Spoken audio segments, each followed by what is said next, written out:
પાંચમો મહિનો તમારા માટે કેવો રહેશે? કઈ રાશિના લોકોને સફળતા મળશે? કઈ રાશિના લોકોની કિસ્મત ચમકશે? કઈ રાશિના લોકોને ઉતાર ચઢાવનો સામનો કરવો પડશે? અને આ મહિનાના તમને ઉપાય પણ જણાવીશ. પણ હજુ સુધી તમે અમારી ચેનલને ફોલો ન કરી હોય તો તેને ફોલો કરી દેજો, આ વિડીયોને લાઈક કરી દેજો અને કમેન્ટમાં તમારે કઈ રાશિ વિશે જાણવું છે એ લખી દેજો. પહેલી રાશિ છે મેષ રાશિ. આ મહિને ઉત્સાહ અને ઉર્જા વધશે. કારકિર્દીમાં નવા અવસરો મળી શકે છે. ખર્ચ પર નિયંત્રણ રાખવું જરૂરી છે.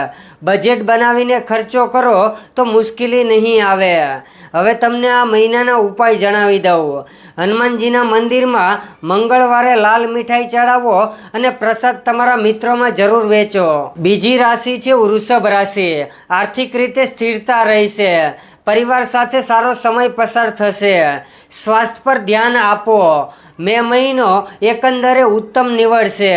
આ મહિનાના તમને ઉપાય જણાવી દઉં. સૂર્યોદય પહેલાં ઉઠીને સ્નાન ધ્યાન કરો અને સૂર્ય ભગવાનને જળ અર્પણ કરો. ત્રીજી રાશિ છે મિથુન રાશિ.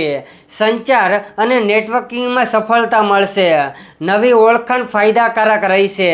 આ મહિનો મિથુન રાશિના લોકો માટે લાભદાયક નીવડશે. આ મહિનાના તમને ઉપાય જણાવી દઉં. જેમને કોઈ પણ બાળક નથી તેમની મદદ કરો અને એમના આશીર્વાદ લો. ચોથી રાશિ છે કર્ક રાશિ. લાગણીશીલ નિર્ણયો લેતા પહેલાં થોડું વિચાર કરજો. ઘરેલું જીવનમાં સુધારો આવશે. કોઈ પણ નિર્ણય આવેગમાં આવીને ન લેતા, નહીતર પછતાવાનો વારો આવશે.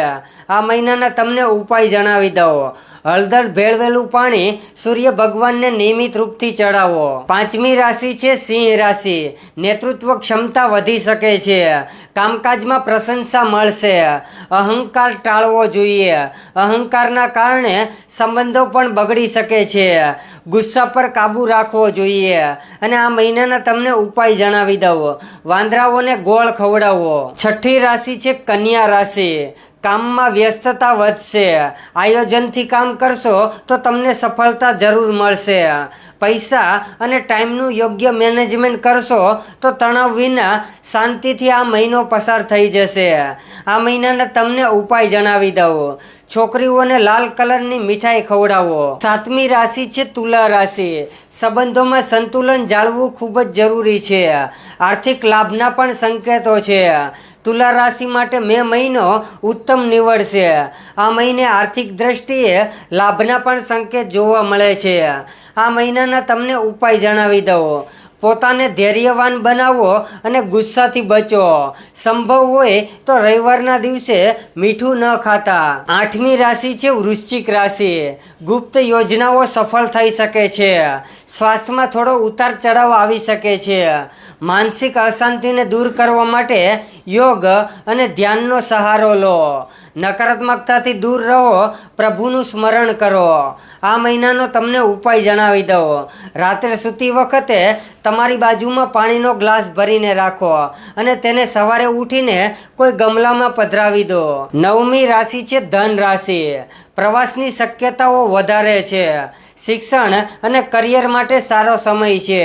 આ સમય કરિયરમાં નવો વળાંક આવી શકે છે જે આપના માટે પ્રગતિકારક બનશે.